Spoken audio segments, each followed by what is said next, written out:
clinched a playoff spot for the 6th consecutive year, while the Redskins missed a chance on the last play of the game inside the NFL.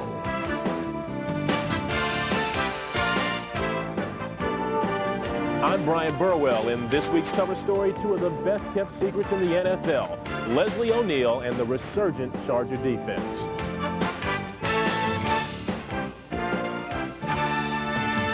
And I'm Ed Podolak, former running back for the Kansas City Chiefs in the 70s. Stay tuned later in the show to see where I am now. Joining us from San Diego to talk about the Chargers are quarterback Stan Humphries, running back Rod Bernstein, and defensive players Junior Seau and Bert Grossman.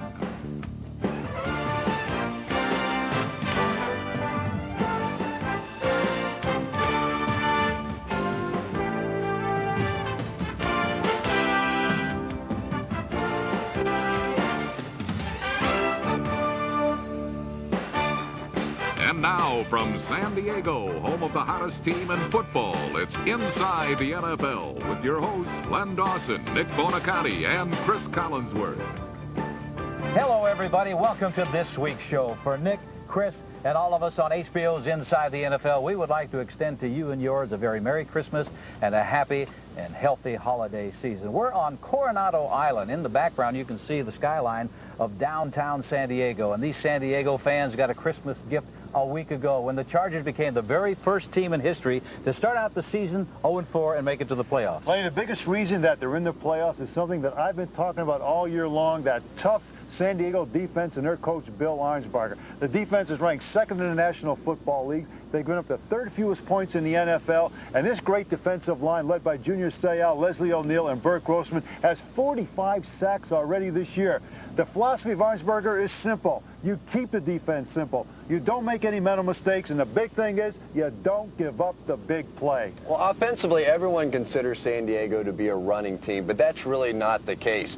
After getting off to a slow start, Stan Humphries now has more yards passing than any other quarterback in the National Football League, except for the big three, of course, Marino, Kelly, and Steve Young.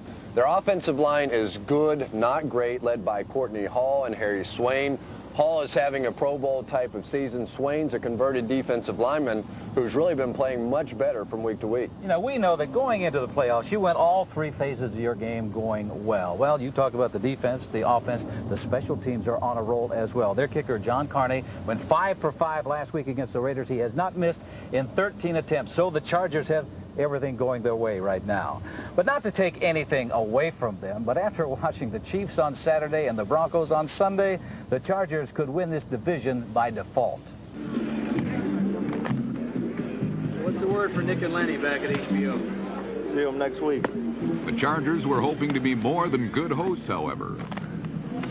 See them next week. Maybe we can make NFL history. 0-4, maybe shot at the playoffs.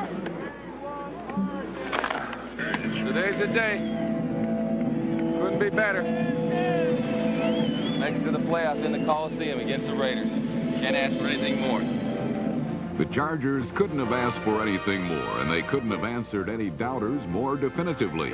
Humphries off play action to throw, going for the bundle, caught at the 5, touchdown San Diego! San Diego scored on each of its first 5 possessions and made a strong case for having the NFL's hottest hand as the playoffs approach.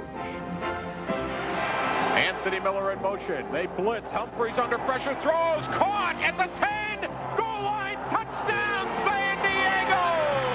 It is over. Ladies and gentlemen, the decade of decline is officially over. The Chargers are going to the playoffs. Scoreboard, baby. No, we got the big score, 33. Is that up? Pass is complete to Alexander Wright. Guess, we're the guests. Yeah, we're the guests. Guests of honor. They're great hosts. Frank on the coverage for the Chargers. Hey, what's that saying Atlanta used? Worst to first? Yeah, worst to first. That's it. Worst to first. Gain of 11 yards. I just want to say congratulations. 9 years. Thanks, Stan. You did a good job, man. Congratulations, medal. Congratulations. Congratulations, Steve. First time, 9 years. First time, 9 years, we made it. Everyone. One, baby. AFC West, baby. That's us. We're going to do it. We're going to do it. Next week, Seattle, Kansas City, bye-bye. See you later, Joe. See you later, Joe. Who's going to win today? Denver.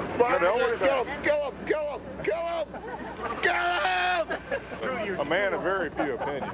So since Elway's back, we have a chance. We got the boss back. It's good to have Elway back. The boss man right there. We can't loaf no more because the boss man's a job.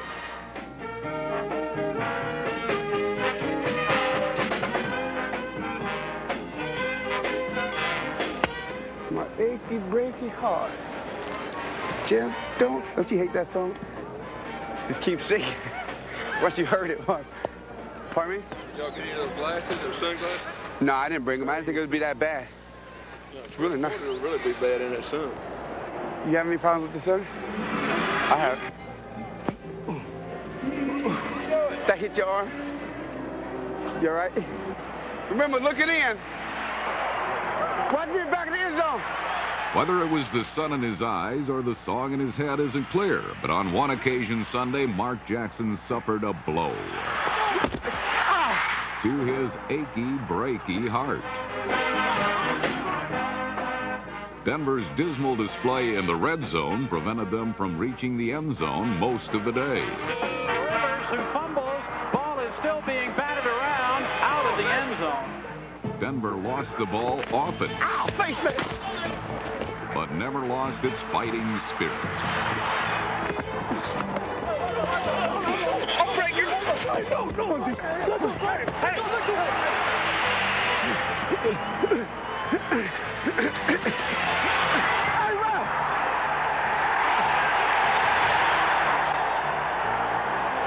Damn, I have money. What's going on that fighting between y'all brothers, man? He pulled my face mask. See, ask Hunter. I could have laid Hunter out on that long run. I told him, watch out. I play it fair, man. The Broncos played fair and fairly ugly. They managed just 10 points, but thanks to their hard-hitting defense, that was enough to stop Seattle and set up a showdown for the playoffs with Kansas City.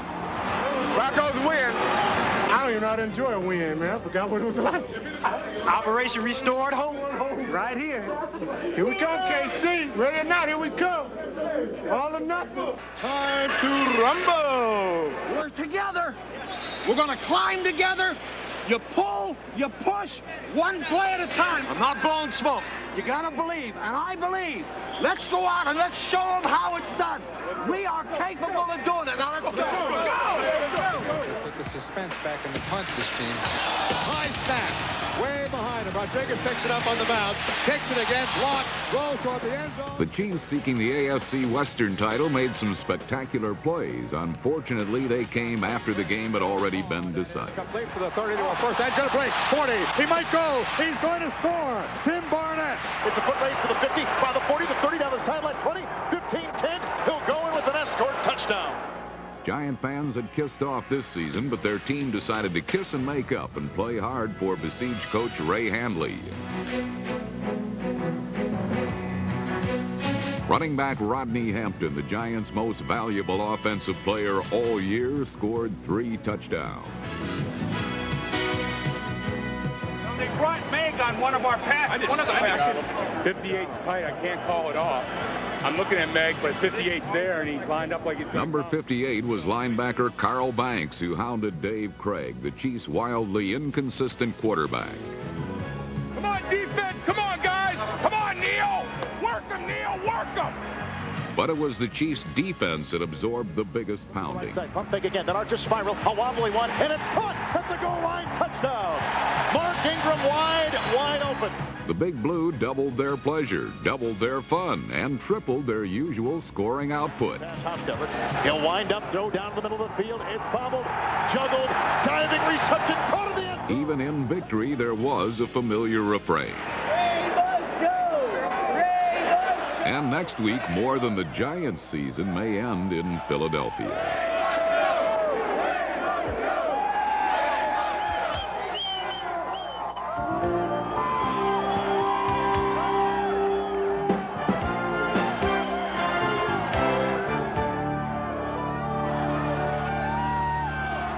San San Diego is going absolutely crazy over the Chargers and their quarterback, Stan Humphries. You just saw the reception 5,000 fans gave the Chargers after returning from last Sunday's game. In fact, this city is now affectionately called Stan Diego after their quarterback. In the last 3 months, no one has played better than Stan. He's with Nick now at the boat landing nearby. Thanks, Lenny. The most popular guy in San Diego, ready to run you for mayor, Stan Humphries. Thanks for coming to the show. Thank you. The shoes that you were wearing, are those the shoes that kick-started the Chargers this year? I don't know about that. I think that the thing that's really helped us this year has just been playing as a team. But, you know, it's been exciting to turn this whole thing around and get this whole city behind us. Well, last year you played for the world champion Washington Redskins, Joe Gibbs. Then you're traded down here to the Chargers, and you go 0-4. How did you feel in the beginning of the year when you thought, oh, my God, here the Redskins are winning, and I'm here with a team that's losing?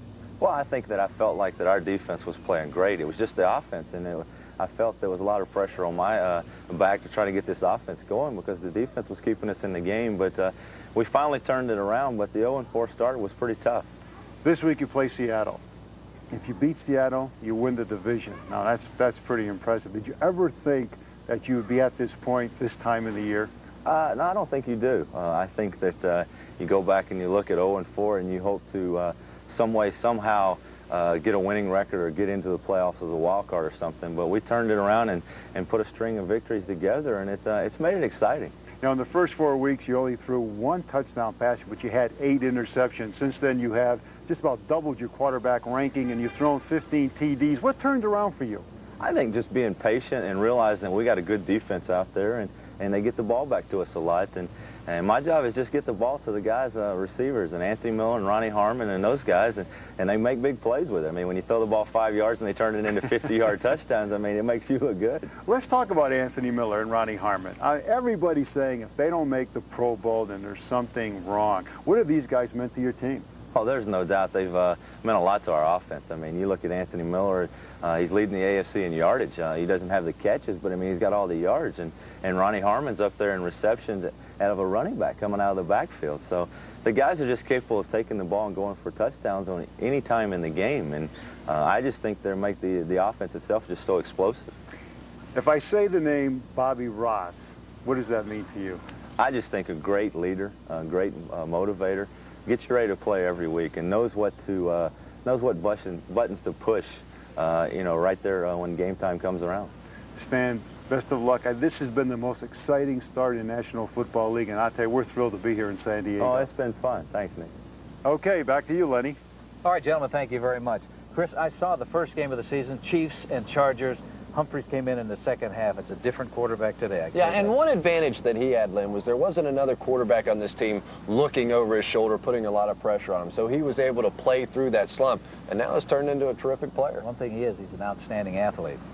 Well, Humphries and the Chargers had a 20-point lead last week before the Raiders got a first down. But other teams found themselves in the games that went right down to the wire. The Vikes won on the final play. The Oilers needed 2 very late touchdowns, and the Bills won a super game at the Superdome. It loomed as large as any heavyweight battle of the year. Holyfield versus Bo, Barkley versus Godzilla. Now it was 2 NFL behemoths ready to bop bellies and butt heads in a pre-playoff showdown. And in their big battle with the Bills, it was the Saints who struck the early blows. Hebert straight back to pass on first down. Goes to the end zone for Torrance Small. The Saints have scored a touchdown. The Bills, however, failed to go down without a fight, and their struggling offense struck back with Thurman Thomas and his 115 tough rushing yards. Thomas helped erase a 13-3 deficit by scoring twice and put his team ahead to stay midway through the fourth quarter. Trying to get to the corner flag, touchdown! He is in for the score, I believe. Yes, touchdown for the Bills. The Bills' gut-check victory kept them in position to clinch their 5th straight AFC East title this Sunday night in the Astrodome, a place the Oilers have always felt more comfortable than they do on the road. Last Sunday, Houston desperately needed to win in frigid Cleveland, but the frostbitten Oilers once again seemed snake-bit by the December chill and appeared to be letting their postseason dreams slip away. While the Oilers had trouble keeping their hands on the ball, the Browns turned to an unlikely pair of hands to build a 14-3 lead. Jones the up back, Mack the tailback, fake handoff, Kosar throws, James Jones, touchdown Browns! Unbelievable! What was truly unbelievable was that Browns defensive tackle James Jones' first scoring catch of the season came before Oilers receiver Curtis Duncan's. But late in the fourth quarter, Duncan finally ended his NFL record string of 109 catches without a touchdown.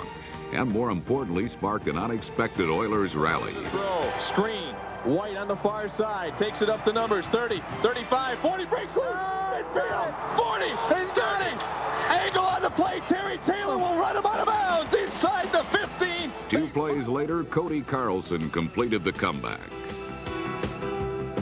We have 45 seconds to go. No timeouts left for the Oilers. We got this. Throwing for Gibbons, touchdown! Touchdown, Carlson to Gibbons from 2 yards away. How about that, man? There's justice. The Oilers' remarkable victory helped them embrace their 6th straight playoff berth. Meanwhile, the Browns' postseason hopes are done, and they'll finish out the year in Pittsburgh, where last week the Steelers celebrated the 20th anniversary of one of the greatest plays in NFL history. Bradshaw running out of the pocket, looking for somebody to throw to, fires it downfield, and there's a collision. It's caught out of the air. The ball is pulled in by Franco Harris. Harris is going for a touchdown for Pittsburgh. Unfortunately, there was nothing immaculate about last Sunday's execution. Both offenses put on a sinful display of fumbles and foul-ups that will hopefully be glossed over in the NFL history books. Play some football! Get out there and play some football! Time to bring it. Don't save any moves now. We can stop and give it back to O. No first down, all right? No first down. Let's keep the faith, all right? You got to get in a frenzy, Mike.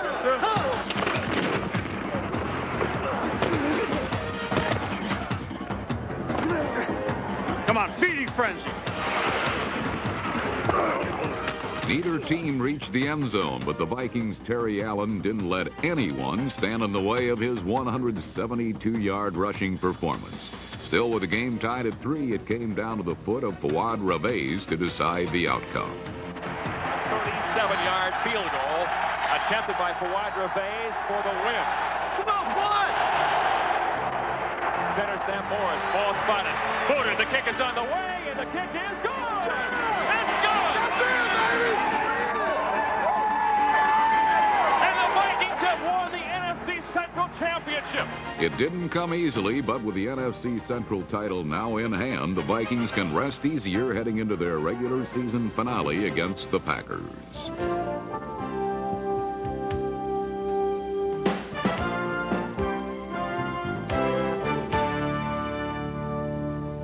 Everyone is talking about the San Diego Chargers' punishing defense, and no team in the AFC wants to face them in the playoffs.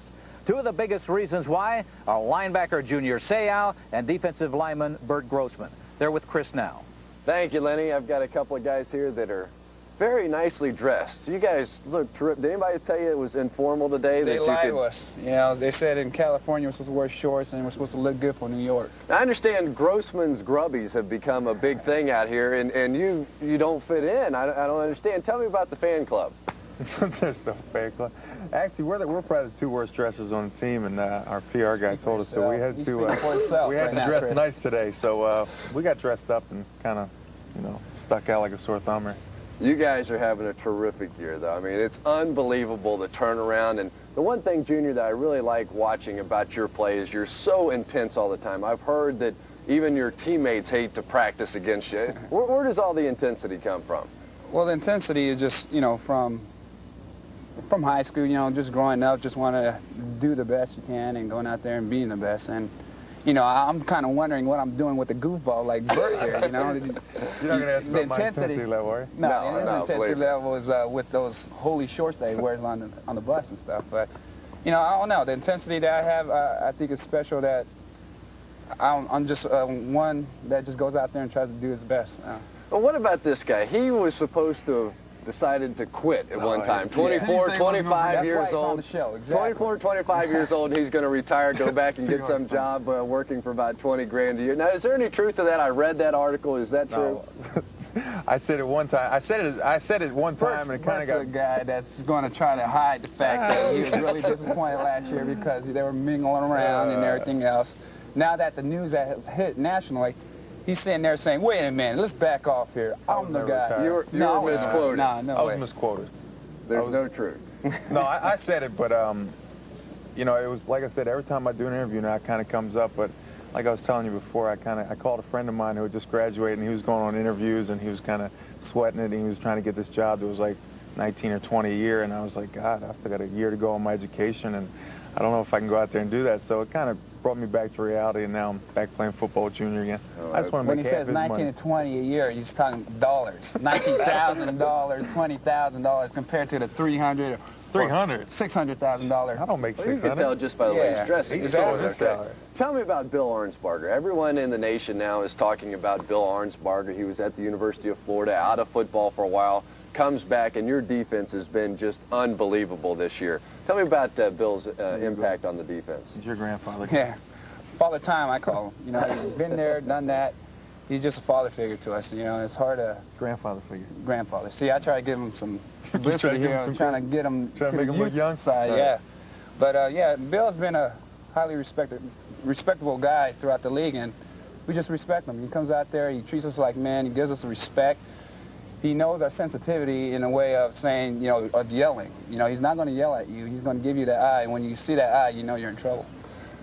This is a team that a lot of people are saying, yes, they've had the great winning streak, won all the games, but they did it with a fifth-place schedule, and maybe this football team isn't quite as good as they look on paper. How good are you guys, and how far can you go?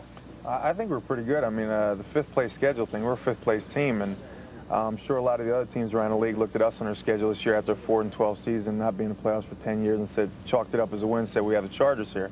So, you know, right now, it's hard for me to really say how good we are because I still look, we have the same people as when we were 4-12, and that's always in the back of your mind. But to have a 10-game winning streak is amazing, and you know, I don't think anybody really knows how good we are. We just keep playing, take it one step at a time. Junior, can you go to the Super Bowl? We can go to the Super Bowl. I feel that we're capable of doing anything right now because, you know, momentum and the belief on the confidence on the team is there. And that's what's been missing throughout the years. Junior, Bert, thanks for being with us. You guys look great. You said this was a long interview. No, it's just that short. Lenny, let's go back to you.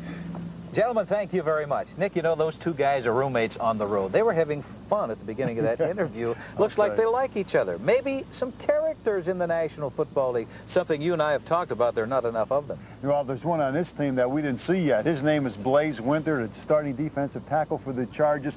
Blaze last year was cut by the Green Bay Packers, did not have a place to go, Lenny. He and his wife did something ingenious. They decided to make a home video of his workouts. After the video was done, he got into his car and he went from one training camp to another, trying to sell the defensive coaches on his abilities. Well, one guy that he did impress was Bill Arnsparger. Arnsparger liked the video. He invited him for a tryout, and the rest is history. He is now that character on that defensive line, along with Sayal, O'Neal, and Mims. Well, he ought to be happy that Arnsparger had a lot of free time, enabling him to look at all of that video. Well, you know, Grossman and Winter play the left side of that defensive line. The right side is anchored by the leading sacker in the AFC, Leslie O'Neal. Brian Burwell has that story. Let's play word association. I say San Diego Chargers, and you say... No, I'll give you another chance.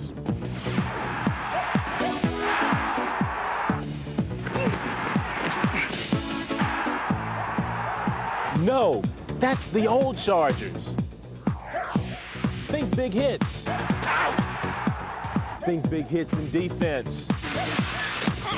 Think big hits, defense, and Leslie O'Neal. I would talk to different people and like, well, what do you play? And I'm like, oh, I'm playing San Diego. It's like, oh, wow, Dan Fauci's your quarterback.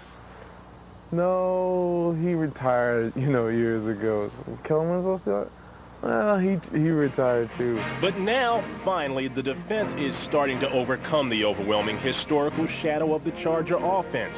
And it began the moment O'Neal burst on the scene in '86 as Rookie of the Year, even though his season had ended early with a career-threatening knee injury. If you watch Leslie before his injury, his rookie year, it was amazing. You say, wow, this guy's, the next Lawrence Taylor. And then he got hurt, and, everybody thought he wasn't going to play, and he came back, and, people were amazed. My rookie year was his year that he really came back, and he made the Pro Bowl that year, and it was just amazing what he could do. 23 months of rehabilitation, all spurred on by the courage of his father, who himself injured his knees in a trucking accident. I couldn't really go fishing or hunting to my dad, but it was amazing the number of times he supported me and what I was doing. Back when I was playing Pop Warner, my dad couldn't walk and really get comfortable in the stands, so what he would do was drive his truck to the end of the field, and my coach knew it at the time. It was like, hey, there's your dad down there at the end zone in this yellow truck, and I think about that all the time. He couldn't really sit in the stands, but he was there to watch me even from a distance. During the rehab process, O'Neal developed a new passion, golf, which he swears actually helped strengthen his knees. Golfers, any excuse to shoot 18, huh? Yet, who can argue, even playing out of position sometimes at linebacker, in '89 he returned to action with 12.5 sacks, and the Charger defense began a slow crawl back to respectability. When I first got here, we were 28th in the league in defense, probably about 30th. I think Nebraska and Miami were playing a little bit better defense at the time. And then it was a slow progression. We got to the point where we were 7th, I think, in '89, and 5th in '90, and then last year we just skyrocketed again. Much of the change resulted from the arrival of new head coach Bobby Ross and Bill Arnsparger, the 65-year-old legendary defensive coordinator, who scrapped the three-man line, returned O'Neal back to his natural defensive end, and watched the defense flourish. Bill Arnsparger, Bobby Ross brought in a different type of attitude. Last year, we had a lot of problems because of a lot of personnel changes, and we just tried to piece things together, and we tried to go out and win with an elaborate scheme. I've always just said, let me be at one position, and if we have a solid scheme, I'll find a way to make plays and make things happen. We worked real hard when we first came in with Coach Ross and our defensive coaches, Coach O'Leary and Coach Fox and Coach Lindsey, to look at the tapes and to make sure that to the best of our ability to have people in the right places. O'Neal's sacks rocketed from 9 a year ago to a team record 16, and now the football world is remembering his name. The national exposure of the playoffs will no doubt show the public something O'Neal already knows. I honestly feel like I'm in that elite category of one of the best 3, 4, 5 defensive ends, pass rush specialists, or whatever you want to call it in the league. And it's worked out well for me, and it's worked out well for the team. Coming up, more NFL highlights, including California's other playoff team, the 49ers, existing on a steady diet of rice. San Diego's bruising running back Rod Bernstein talks about the Lightning Bolt's rushing attack. And Where Are They Now spotlights another runner, former Chief Ed Podolak, Kansas City's all-purpose back from 1969 through 1977. You won't want to miss that Where Are They Now, and my old teammate, Ed Podolak. And, Nick, it's hard to believe that 21 years ago, we played on Christmas Day the longest game in the history of the National Football League. That was a playoff game. Then let's talk about the playoffs now in the AFC. Only one remains. That's going to go to the winner of the Kansas City-Denver game. And unlike the Chargers, the Broncos and Chiefs are going in the opposite direction. Now, I know that the Broncos have lost 4 of their last 5, but you can forget about those 4 losses because they were without John Elway. The Broncos have an 8-3 record this season when Elway plays. You want to know how tough Elway is? Just ask Marty Schottenheimer. Elway has beaten a Schottenheimer coach team in 9 of the last 10 tries. You add that to the fact that Elway had a week against Seattle to work out the kinks after the shoulder injury. He's going to be ready for this. The biggest problem that Kansas City has, Lenny, is their offensive line. This offensive line may be big, but it's also very slow. They are not controlling the line of scrimmage. And besides the running game that they're not blocking for, they're not protecting David Craig when he throws the football. Craig has been sacked 45 times already this year. If Kansas City is going to have any shot against that tough Denver defense, the offensive line has to start playing. Well, in defense of their offensive line, they have had a lot of guys injured, but the strength of Kansas City has been their defense. The problem with that is, of late, Derek Thomas has had an injured neck, and he is not playing as well as he's capable. In order to beat Denver, Derek is going to have to come to the front and come up with some big plays. Who's going to win? Well, Marty Schottenheimer has to regard the game plan that he used the last time as out of date. But I really believe that you can teach old dogs new tricks, and Kansas City will not roll over and play dead for the Denver Broncos. I like Kansas City. Well, those old dogs in Kansas City are happy to hear about that. They're playing on synthetic turf. Derek Thomas, Neil Smith, they play better on synthetic turf than natural grass. I like Kansas City. Denver's defense always gives Kansas City's offense fits every single time they match up. You add that to the fact that Gaston Green and John Elway are now healthy. I like the Broncos. Well, at least we're talking about teams that have a shot at the playoffs. There were several teams that played well despite being out of contention. Tampa Bay, Cincinnati, Phoenix, and the Jets all showed encouraging signs in dismal seasons. Despite being snared in a web spun by the spidery arms of adversity, the Jets were seeking to sweep their season series with the Dolphins, but Dan Marino and Mark Clayton had other ideas. Vic going for it on 4th down, looking to pass. He throws over the side. It's complete for a 1st down, maybe more. It's going to be a touchdown. He pulls away and goes in. Miami held a 7-0 lead until the 3rd period, when New York scored 2 touchdowns within a span of 16 seconds. Roll out to the right. Nagel does, faking a handoff, throws deep, way downfield, way down. Touchdown, New York! Touchdown, Rob Moore! Back to pass after faking a handoff is Marino being rushed. It's deflected up in the air. It's going to go for a touchdown. Deflected in the air by Tabama Houston, who runs it in for a touchdown. And the Jets go ahead on 2 plays. How about that? Marino's armed response was a flanker screen to Tony Martin, who raced 55 yards for the touchdown. Pete Stoyanovich missed the extra point, however, and the Dolphins found themselves trailing 17-16. But the NFL's scoring leader got a chance to redeem himself with 12 seconds left to play. 37-yard attempt. Stoyanovich, Mitchell awaits the snap. Here it is, good snap, set down. Kick is on its way. It is gone! Stoyanovich goes from goat to hero. And the Dolphins are going to the playoffs. This week, Don Shula's team can clinch an AFC East title if Buffalo loses and Miami beats New England. Last Sunday, the Patriots were facing another head coach named Shula. David Shula's Bengals were victimized by a bobble that turned into a bobble. John Vaughn's gem of a kickoff return. High, fairly deep. John Vaughn back at the goal line, gobbles it in, drops the football. It's rolling around free, picks it up at the 1, and breaks to the clear, and he may have some big running room. It does. Over the 20, at the 30, cuts to the inside, at the 40, at the midfield line. He is going to go all the way for the touchdown. John Vaughn, who fumbled the football at the 1, gets by the first wave and takes it 101 yards for the touchdown. But on offense, New England finished with just 176 yards, 14 less than the career-high rushing total of Harold Green.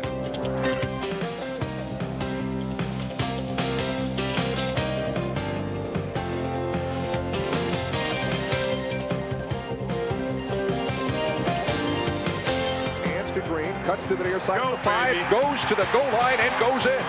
Touchdown, Cincinnati.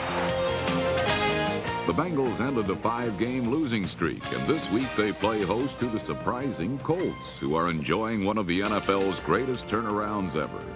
Still, nothing comes easy for a team that epitomizes the expression, winning ugly.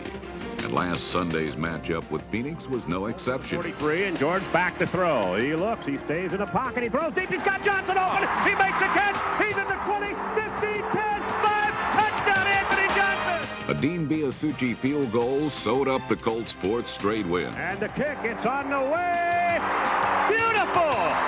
He split the upright from 42 yards out, and it's a 16-13 Colts lead. The Colts vanquished the Cardinals, who this Sunday meet the Buccaneers, who figured to get picked apart in San Francisco last week. Candlestick Park Christmas included reindeer and a legendary figure who wears red. After 2 years, Joe Montana was back in uniform, and the Niners were after a division title and home field advantage throughout the playoffs. They'll lock it up today. They'll lock it up today. Then the road comes through here, right? That road featured an unlikely obstacle in the form of the struggling Buccaneers. By jumping out to a 7-0 lead, Tampa Bay proved full of fight and full of surprise. Now Gary Anderson, now he goes back to the flea flicker back to Vinny. Throws it deep. He has a receiver wide open at the 10-5. Touchdown, Anthony McDowell. The Buccaneers with a flea flicker. Steve Young retaliated with a pair of touchdown passes, one of them a perfect strike to Jerry Rice. He launches it way down the left side. Touchdown 49ers. What a catch by Rice. Unstoppable. Unstoppable. That ball was thrown over the outside shoulder. No chance for the defensive back to get to it. Perfectly thrown. Still, the 49ers failed to forge the route that had been predicted, and the Bucs' consistent ability to move the ball during the second half inspired bold moves on the Tampa Bay sideline. Don't you want to go 4 downs here? Let's see how much time is left. I'll tell you what, I think we do. I think we take 4 shots at it. It's 4th and goal. Ryan in there as an extra tight end. Here's the snap. Handoff to McDowell. Touchdown, Tampa Bay. It is Reggie Cobb. Where was the defensive line by the 49ers? That's the way to be tough. That's the way to be tough. Keep knocking him off the ball. You all right, Bruce? We get another drive like that. San Francisco's money players responded with another on-the-money pass play. Young's throw, deep corner route. It is caught. Touchdown, Jerry Rice. That's an all-pro. And a perfect throw from... This Sunday, the 49ers face Detroit at Candlestick, a place that has them echoing the sentiments of Dorothy in The Wizard of Oz. There's no place like home, especially in the playoffs. Hopefully we'll end up in Pasadena. That's the place to be this year.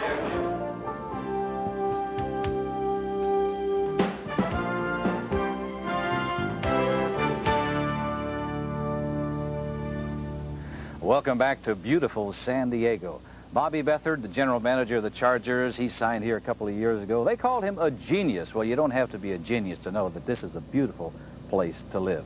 Let's welcome Gary Myers into the program now. Speaking of Bobby Beathard, you know, free agency is on the horizon. The Chargers have done a fabulous job this year, but how about next year? Are they going to lose some people? I would suspect they will, Lenny. About 10 or 15 Chargers will qualify to be free agents on February 1st if that tentative agreement goes through, allowing players who've been in the league 5 years or more and their contracts have expired to be free.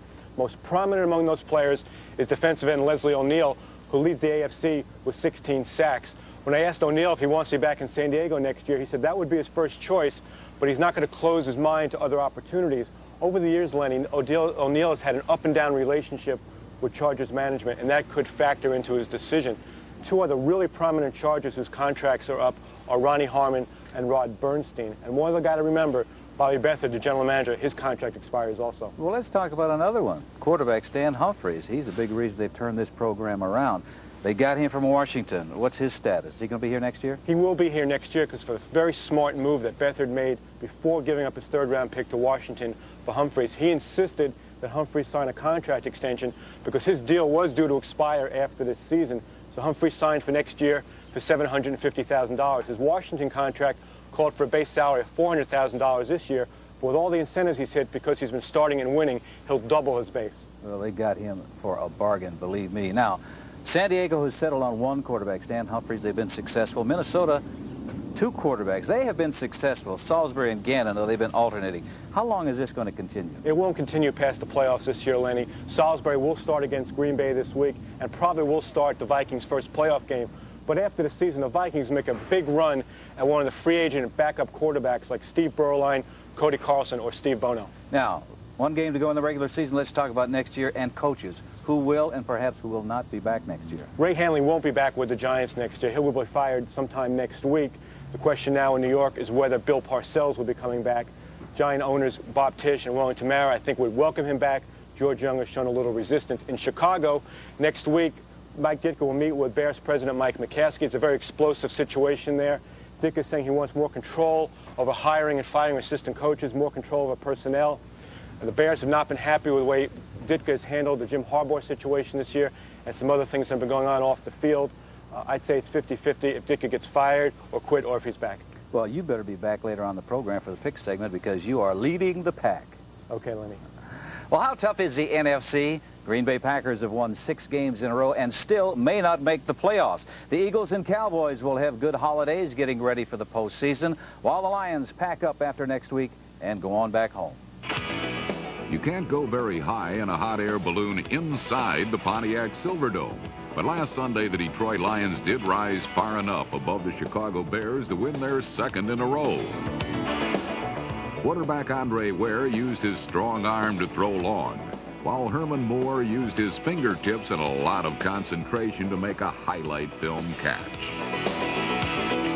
All Barry Sanders needed was a little leg room. Down the line to give to Barry, tries the corner, got it, 5 and in, touchdown Lions. If the Bears lose this week in Dallas, Chicago will finish with its worst record in almost 20 years. Jimmy Johnson's Cowboys, on the other hand, are one step closer to the most regular season wins in club history, thanks to the sound beating they gave Atlanta Monday night. Troy Aikman threw 3 touchdown passes, including a 23-yard toss to Alvin Harper. In the second half, however, Emmitt Smith stole the show. Coming right, trying to outrun the coverage, makes a cut, gets it. Oh, he's still going. Oh, he's going to score. He's got the 5. It's a touchdown. And it's absolutely ridiculous. Smith scored twice and totaled 174 rushing yards on the night. He is now only 5 yards shy of Barry Foster in the race for the NFL rushing title. Atlanta will try to make up for its 13th Monday night loss by winning its season finale Sunday against the Rams. Last week, the California Kids braved minus 15-degree wind chill in Green Bay in the hopes of upsetting the Packers. But after starting off hot with a 10-0 lead, the Rams cooled off considerably. Out of the shotgun goes Jimmy Everett. They come after him hard. He throws the ball upfield, and it is intercepted. Picked off by Buckley. 33 back to the 25. Still on his feet, giving ground. He's back to the 30, to the 25, to the 20. Still on his feet to the 15, to the 10, to the 5. Touchdown! Holy cow! He ran for an hour and he made it to the end zone. Terrell Buckley's touchdown and 2 Sterling Sharp scores sealed Green Bay's 6th straight win. Slips a little bit, steps up. Now he's running. Now he's throwing to the end zone. Sharp, touchdown! The Packers must win their 7th straight this week in Minnesota for a chance to make the playoffs. A playoff berth was at stake in last week's game between the Redskins and Eagles, and the tension level was running high for all involved. But despite the pressure and Philadelphia's gangrene defense, the Redskins pulled off the big play. Rippon looks left, checks off, looks right, going deep, got Sanders wide open, caught at the 25, 20, 10, 5, far side, end zone, touchdown, Washington Redskins. The Eagles' offense has faced strife and struggle this year, but with the season on the line, proved it could produce.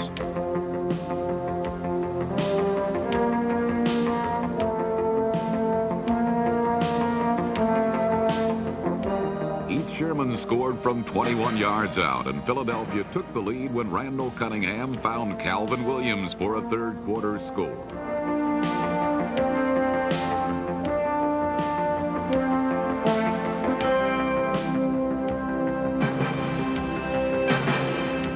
With time running out and the Eagles up by 4, the Redskins mounted one last dramatic drive. Washington converted 2 fourth downs, and Mark Rippon threw what could have been the game-winning touchdown pass, but it slipped through Gary Clark's fingers. With 2 ticks left, Washington had only one more chance. The last play of the game. Rippon under center. Sanders in motion. Rippon rolling. Being chased. Firing. It's incomplete. The game is over. The Eagles win. They are going crazy. The Eagles are in the playoffs. It couldn't be more dramatic. It couldn't be more dramatic. win, but the Redskins still have a chance at the playoffs as they meet the Raiders Saturday.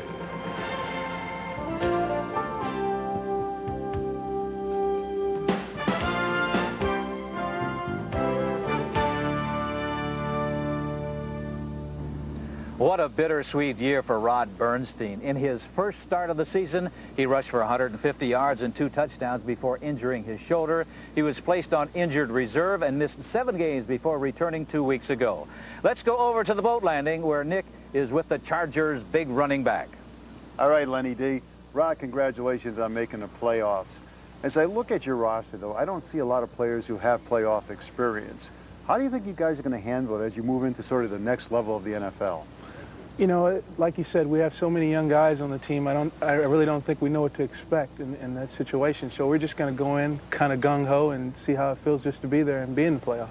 It's exciting, isn't it? It's definitely exciting. You know, we've had a lot of fan support here, winning games. They've been all at the stadiums after games when we get back to town, and you know, just signing autographs and having that.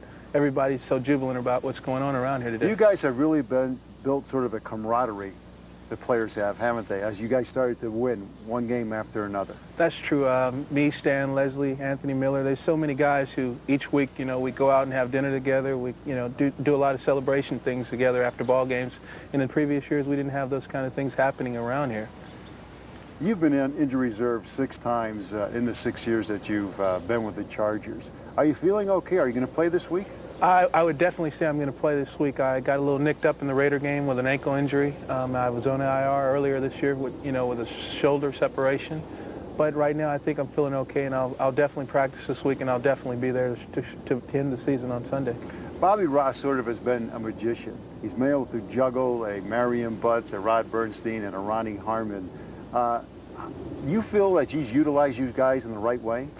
I think he's used us this year, and you know, better than anyone could ever use us. You have someone as outstanding as Ronnie Harmon, who catches balls in the open field and makes anyone miss. And then you have a guy like Marion Butts, who's constantly pounding and running over guys. And then you have me. I go in the game and, you know, backing Marion up, and I just, you know, I make slashing type of moves, and also I'm a good receiver out of the backfield.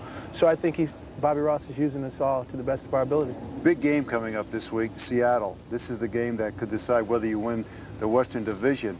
That defense that they have is terrific, and Cortez Kennedy is terrific. How do you see this game? Cortez Kennedy is a man possessed. I haven't seen a defensive lineman play like he has all year. I see this game being loud up there. They know what's at stake, and we know what's at stake. And Rufus Porter and some of those guys are going to be coming off the ends, but we're just going to have to buckle our chin straps, and we want to get a playoff game here, so we're going to have to go out and get a win. Rod, best of luck this week against Seattle and the rest of the way in the playoffs. Thanks, Nick. Back to you, Lenny. Nick, thank you very much. After listening to Rod Bernstein, I get the feeling that all those running backs know what their role is, and they're happy with it. Yeah, in talking with Rod, he said that the one advantage this offense under Bobby Ross had over last year's offense with Dan Henning is that Henning really liked him to call the play and just go ahead and run it. But with Bobby Ross, they've given a lot more control back to the quarterback. They're able to audible out of some bad plays. He said it's really helped this offense. I want to take you back in history about another running back that I know a whole lot about. When Nick and I played against each other on Christmas Day, 1971, in the longest game ever played, the brightest star that Christmas Day was my teammate, Ed Podolak. Let's see where Ed is today. Skiing in the winter, bike riding and golf in the summer. How about a town draped by magnificent scenery? This isn't an advertisement for the Colorado Tourism Board, just Ed Podolak's lifestyle. They called him Pody, and he came from Iowa to Kansas City in 1969. Instantly, this quarterback turned running back developed a unique synergy with Len Dawson. I knew what Lenny Dawson was thinking when he'd go back into the pocket to throw the football. I could read the defenses like he could, and I think he had confidence in me knowing that I could read as well as he could, and I'd be at the right spot at the right time. And consequently, I think we turned into quite a duo during those years. They were great years for the team, the city, and number 14. Ed Podolak would become the Chiefs' all-time leading rusher, help them win the Super Bowl, and set a playoff record with 350 all-purpose yards against the Dolphins on Christmas Day, 1971. After retiring in 1977, Ed and his family moved to Aspen, Colorado. where for the past 21 years, he's cultivated a successful real estate business by securing land in the Roaring Fork Valley for some of the wealthiest people in the world. His philosophy is a simple one. I've always believed that there's no way to pressure anyone into buying anything. You get a feeling from them as to what they're looking for, then you don't bug them. And you go out and find what they're looking for, give them a call, and 9 times out of 10, because you didn't pursue them with things that they weren't interested in, you establish a lot of credibility that way. People not only will buy from you, but I think they refer other people to you. But when the real estate market finally slowed, Podolak had to create new opportunities. He opened 2 D'Angelo sandwich shops with his brother in Kansas City and teamed up with investors to purchase the Tollgate Casino in Central City, Colorado, a renovated mining town outside Denver that offers limited gaming. This is our first endeavor into that arena. My partners are all very good friends of mine, have been for 10 years, and we hope it's the beginning of something that grows larger and larger over the next decade. When Ed's not involved with a project, you can find him working as a radio commentator for Iowa football, at home with his wife and 2 daughters, or spending time at his favorite piece of real estate. You know, this is one of those real special places in the mountains. You know, it's only 9 miles from my house. To get up here, you get away from the telephone. 2 days up here, and you go home a brand new man, I'll tell you that. And it's a space that will always be part of my family. Over the long run, as I get older, if I leave Colorado, this will always be a place that I can come back to with my children. Man, almost had one there. I'll be doggone. Ah, come on, Ed, you have to hit him quicker. One of few opportunities to get away from a man who used his business and people skills to forge a life many would be envious of. For Ed Podolak, there's no place like home, especially if your home is the Poderosa. Ed Podolak, what a terrific player, what a terrific person, and what a day he had 21 years ago. But I want to take you back to the 2nd week of the regular season this year. And I want to show you what our psychic, Chris Collinsworth, had to say about these San Diego Chargers. But I've been impressed with Bobby Ross's Chargers. Even though they're 0-2, Bill Arnsparger's defense can play with anybody. And if they do a better job offensively of protecting Stan Humphries and just catching the football, I believe that can be a wild card team this year. Well, that's what he said after an 0-2 start, but after an 0-4, he said, forget about the Chargers. You're killing me now. You're making that up. Oh, yeah. We got to get that tape and show those folks. All right, let's talk about what happened last week in our pick segment, see who did what. Well, Nick, you did well the week before, but you got a little catching up to do for the season. Gary is Mr. Consistency, is he not? He's the guy to beat. Well, it's time to pick this week's games. First, the ones that we mostly agree on. The Redskins will beat the Raiders. The Saints will defeat the Jets. Dallas will tune up for the playoffs by downing the Chicago Bears. All of us except Nick think that the Colts will win their 5th consecutive game, beating the Bengals. The Rams will beat Atlanta, although Nick once again likes the Falcons. The Chargers will win the AFC West with their 11th win in 12 games, beating Seattle. Phoenix will beat Tampa Bay. However, Chris likes the Bucs. Miami will take care of New England. Now, other games, we got the Giants at Philadelphia. Gary, Giants are on a roll, 1 game in a row. Can they make it 2? They will not make it 2. 2 very interesting playoff scenarios for the Eagles.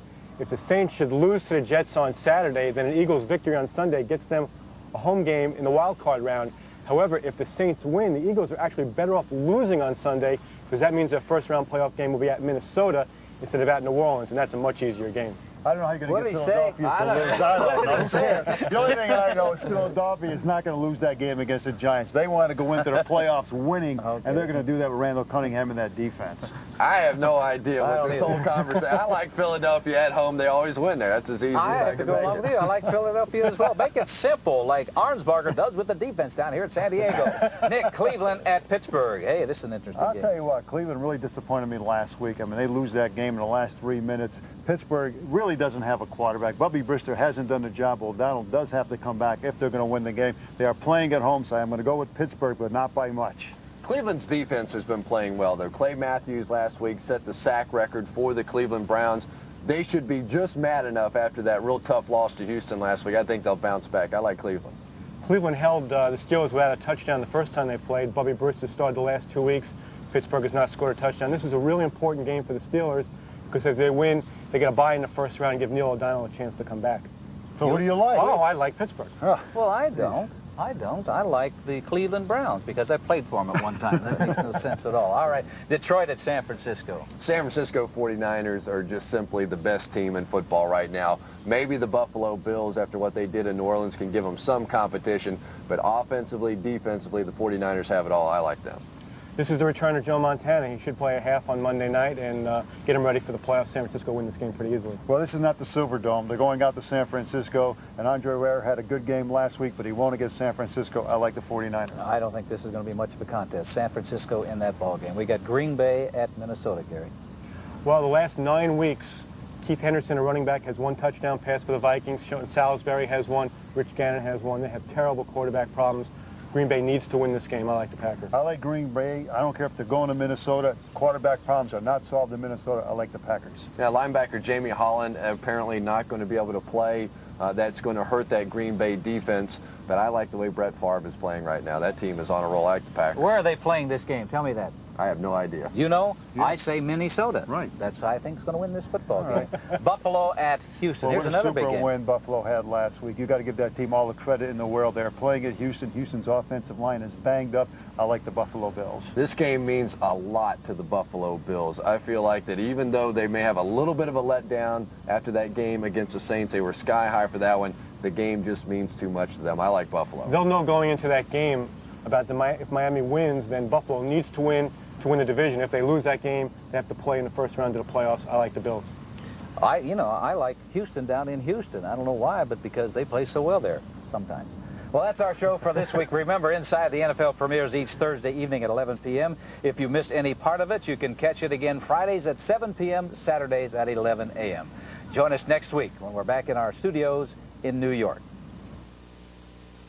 After our show was taped this week, a tentative agreement was reached between the NFL and its Players Association regarding free agency and other issues. According to this agreement, some of the Chargers who could be eligible for free agency next season include Gil Byrd, Leslie O'Neal, Rod Bernstein, Blaze Winter, Ronnie Harmon, Billy Ray Smith, John Carney, and Gary Plummer. I still hold the record for 18 catches in one game.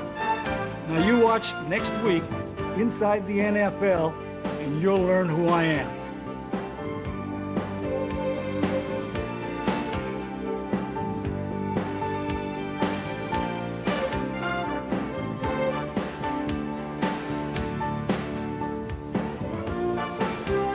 I want to ask you a question. How many guys know why they got another play? How many guys know why they got another play?